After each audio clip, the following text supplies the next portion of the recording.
See, so I want people to understand how the racists think. What did I just say about that LBJ comment? So you take Tommy Tuberville, United States Senator, dumbass former football coach, also, of course, now running for governor. So he goes on this right-wing show, this guy, Benny Johnson. And I want y'all to listen to what he says, but I want y'all to listen to how the word inner city is being used. Inner city, listen to how it's being used. I wonder who Tommy's talking about when he uses this phrase. Listen. Yeah, I've spoken several times with Tom Homan, who is basically running the inner city ICE programs. And, he told me, he said he's been pushed at every corner when he goes to these big cities. I'm sure if you get a mayor like this that takes over, it'll even be worse. And that's when you can stop the federal funding. You can do anything. President Trump can do anything he wants when it comes to federal. Again, these inner city rats, they live off the federal government. And that's one reason we're $37 trillion in debt. And it's time that we find these rats and we send them back home that are living off the American taxpayers that are working very hard every week to pay taxes. Yes.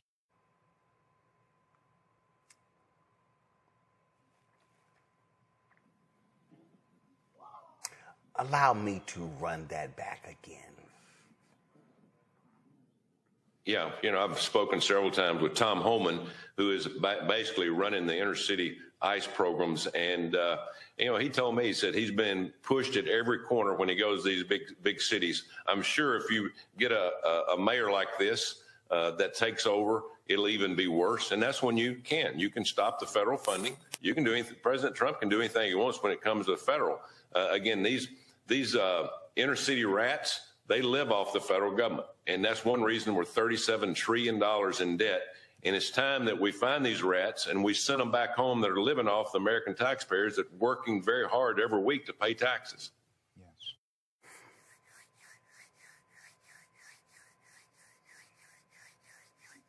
Really, Tommy? Tommy, did you just sit here and declare the inner city rats living off of the federal government? Did you just sit here, Tommy, and talk about who's sucking up federal funds? Is that what you just did, Tommy? Yes, he did. Tommy, have you ever looked at your state? See, I mean, when somebody says that, when somebody says, how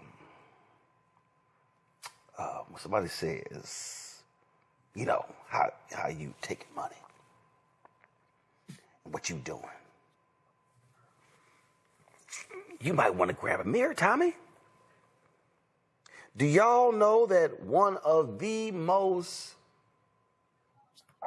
I'm going to use Tommy's language, rat-infested states in America is Alabama? Anthony, go to my iPad. Federal transfers to Alabama governments. Now, y'all, this is 2017 to 2022. Well, you look at that.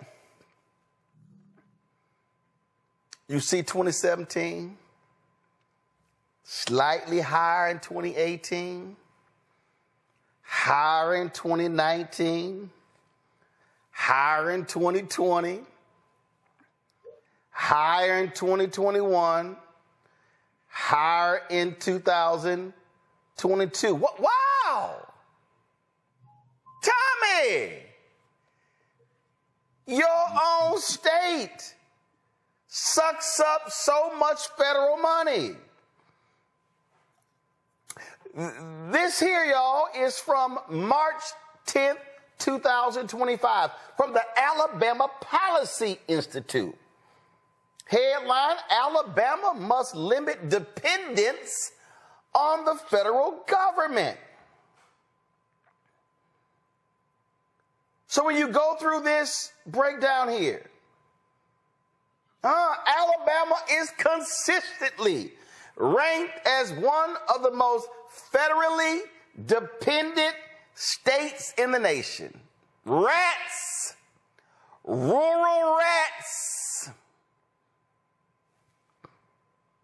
According to data from usaspending.gov, Alabama received over $66 billion in federal funding last year.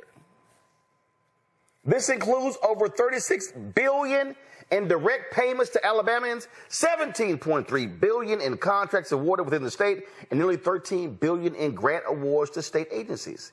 In 2024 alone, grant awards accounted for nearly 32% of all of Alabama's state government revenues. The Alabama Medicaid Agency received more than $6.4 billion from the federal government, with the State Department of Transportation and Department of Education each receiving more than $1.2 billion in federal grants. One problem with being so heavily reliant on the federal government is that state funding may shift. State funding may shift based on the priorities of one presidential administration to another. Moreover, though, there's a perception that federal dollars are free money. They are not. Each dollar that the federal government sends back to state and local governments in the form of direct payments, grants, etc., represent taxpayer dollars that hardworking Alabamians have paid to the Treasury. Federal money also always comes with strings attached. There are several recent examples of this. Tommy, your broke-ass state desperately needs federal money. And you trying to talk about these anesthetic rats, they sitting here taking federal dollars, the taxpayers, the hard-earned money, and we need to send them back. Well, where we going to send y'all asses to? Tell me, Tommy. Where we going to send all them broke-ass white people in Alabama who are mooching off the federal government, Tommy? See, y'all, this is the hypocrisy. Do y'all now understand why I keep saying that Democrats should have the courage to go to the brokest, sickest, whitest, reddest states in America and go there and tell them, y'all are the brokest, sickest, whitest, reddest people in the country. And literally read stuff like this to them. Because see, y'all, here's the problem. Tommy Tuberville, who don't even live in Alabama, his ass live in Florida. That's another story. See, when they recite this stuff, that's right, Tommy, you tell them. You tell them, Tommy. Tommy, you right. All them rats, they sitting here living off our hard-earned dollars. They out there, we busting our butts to pay our taxes. And them inner city rats, them inner city meaning brown, them inner city meaning black, them inner city rats, all they do is take our money. Nope. It's the broke-ass white people in Alabama, in Mississippi, and Tennessee, and Arkansas, and South Carolina, and West Virginia who've been sucking up federal dollars. But they never seem to call them rats. Do you not hear the coded language in this Omekongo? I mean, that's why my next book is actually going to be called Trigger Words. And it looks at how these leaders and so-called leaders use language to sow division and keep people at each other, chomping at each other's bits because of this coded language. I hadn't heard this video. And so I thought when it started playing that the only trigger word that you were talking about was going to be inner city. But then he went straight to rats and mentioned it multiple times. And he also gave us something here that the blueprint that this goes to what I was saying in the last segment. The blueprint that they are using is like, we're using our own streaming networks, our own podcasts, our own quote fake news networks like Fox to get the message out. And so he said Tom Homan is running our inner city program. And that's what all of those guys in rural America are going to be hearing. All of those guys in red states are going to be hearing. They're not going to be hearing the facts that you just laid out, or the fact that states like California and New York basically carry states like Alabama and Mississippi. And they're not going to hear any of that. And this is one of the reasons why in this ugly bill, they're looking at having carve-outs for rural hospitals that are going to close without this particular type of assistance. But those folks out in rural America aren't hearing that as well. The arrogance of this man who built this whole career off of black players from the inner city to be able to get out there and basically call people in those communities rats, to use these words to help, these trigger words to help build up his own persona and this ugly bill. This should tell everybody everything. But too many people who don't watch people like Tuberville don't know that this language is being put out there so blatantly and so arrogantly and so racistly. And so I'm so glad that you put it out there for us to see, because they've taken everything off. Following Stephen Miller's lead, following Trump's lead, they feel like they can be as racist and ignorant as what they want to be and use as much coded and triggered language as possible. It's all lies, but they feel like it's working to help them with their base, who's about to find out. You got to be a pretty damn arrogant fool, Larry, to whine about folks spending federal money when your state is the sixth most sucking up state in America. Well, Roland, it goes to my point earlier when I used the Wizard of Oz as an example. Listen, they have created a ecosystem in which they use, racist stereotypes that existed for years and constantly feed people imagery, wording to reinforce these ideas that their parents, grandparents, and now many of these voters believe that they're being robbed of something. But what we're being robbed of is our humanity.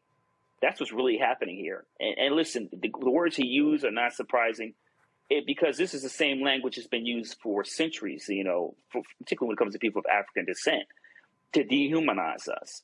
And so when you connect that with the dramatic cut in federal funding, grants, empowering ICE, and we're seeing increasingly in minoritized communities, individuals going to the minoritized community. And now we know Tuberville is running for governor. So he shifted from senator to governor, even though he's not qualified for either. And like you say, he's more of a Florida resident than he's an Alabama resident. But once again, when you have when you got a certain background, those things are ignored. And he can use language like that and not be called out by it. I haven't seen I don't know if any local papers in the state of Alabama have called him out for the explicitly racist language we use. And obviously we're talking about on this platform, but I heard about it before you talked about it. But this should be a national story. But Tuberville doesn't care because he thinks that there's not a price to pay. And I think that's what's really important here. In Alabama has a large black population. But even with that said, he doesn't think there's a political price to pay, even though he wants to continue he has political aspirations. So the question really is why is people like Tuberville able to get away with making things like that? What does it mean for America? And also to your point about how Alabama and some other states or Mississippi are far more dependent on the federal government. They take more than they give. What does it mean when this reconciliation bill passes and they find out over the next 2 to 3 years that they don't have the funding that they needed in a lot of programs, universities, et cetera, pay the price? Well, it's just hilarious to me listening to these fools, how shameful, despicable they are, how they're sitting here talking about federal spending, deficits, who's spending money, when it's these white conservatives who are just sucking up federal money. And they about to learn. If this bill passes, you are about to see some MAGA tears. They're gonna be crying more than all them Latinos, Cubans, Venezuelans who voted for Trump, and now their husbands and wives and cousins and friends are getting deported. This is not what we voted for. Yes, it is. Yeah, what happened was they just thought other people were going to be hurt Okay, they didn't care. You know, it's all about the cruelty, but they thought the cruelty was going to be against somebody else. Okay, so what we have to understand is that that's very racist, loaded wording that Tommy Tuberville used, because rats are varmints, and rats and vermins are pests that are undesirable. Okay, they produce rapidly, they damage property, they carry diseases, things of this nature. So now all the same stuff Trump said about undocumented folk coming in America. Yep. So now what he's saying is he says Tom Homan, who also wrote part of Project 2025 and is Trump's border czar, he's saying now Tom Homan can go into these inner cities, round these people up, etc., lock them up. Okay, this is the playbook. Now, when you combine that with unleashing the police, okay, and I'm telling you right now, you're about to hear stories of black people who are U.S. citizens who unjustly get arrested because ICE thinks they are undocumented immigrants. Because you have people that live in mixed status homes. Nobody wants to talk about that. You have people who live in mixed status homes where some people are U.S. citizens and other people are documented immigrants. Okay, so this is about to get really ugly. But Alabama has a 15% poverty rate. Okay, and yes, you are correct. They take more in federal funding than they actually contribute in federal taxes, as do a lot of these former Confederate states. Okay, so things are about to get really, really ugly in this country, especially for MAGA, especially for Trump supporters. Hashtag, we tried to tell you. Well, folks are going to learn. And hopefully you learned a lot. This is a post that I did a few years ago dealing with Juneteenth, because after the death, after George Floyd was murdered, May 25th, 2020, that next month, Juneteenth was celebrated, and a lot of people learned about Juneteenth. A lot of African Americans learned about it who really didn't know about it, especially up north, because we were dealing with COVID. A lot of people were home, and Juneteenth took on a new meaning. I did this post on Facebook. I said reparations, the George Floyd Justice and Policing Act, voting rights, etc., are all connected to Juneteenth and the history of what happened after the Civil War. Okay, America needs a massive history lesson. So happy Juneteenth, happy Texas Emancipation Day, Jubilee Day, Freedom Day, and the fight continues. Hopefully you learned a lot from this presentation. You can support the African History Network, $, the AHN show through Cash App. Visit my website, AfricanHistoryNetwork.com, AfricanHistoryNetwork.com, and just scroll down the page. We have information. We have my bundle pack of my lectures, 15 DVD bundle pack, and it's in digital download format. African History Awakens the African Mind for Mental Death. But also you can register for my online classes that I teach as well, Ancient Kemet, the Moors, and the Ma'afa, Understanding the Transatlantic Slave Trade, what they didn't teach you in school. You can download the lesson plan here. I do that on Saturdays, 4 p.m. Eastern Standard Time. But we also have my PayPal and Cash App information here. Okay, so this helps us keep doing the research, stay on the air, keep broadcasting, and you can click on the link here. This is our Cash App account, $, the AHN show. It'll say Michael. It'll probably show my picture there. These other ones are fake African History Network Cash App accounts. They've been stealing money from us.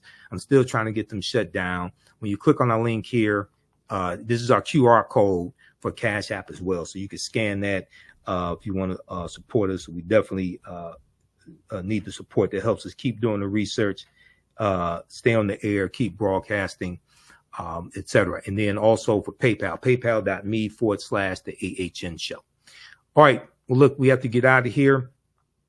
Remember, at the African History Network, we focus on educating, empowering, and inspiring people of African descent throughout the diaspora and around the world, because right now it's corrects wrong behaviors, not over till we win.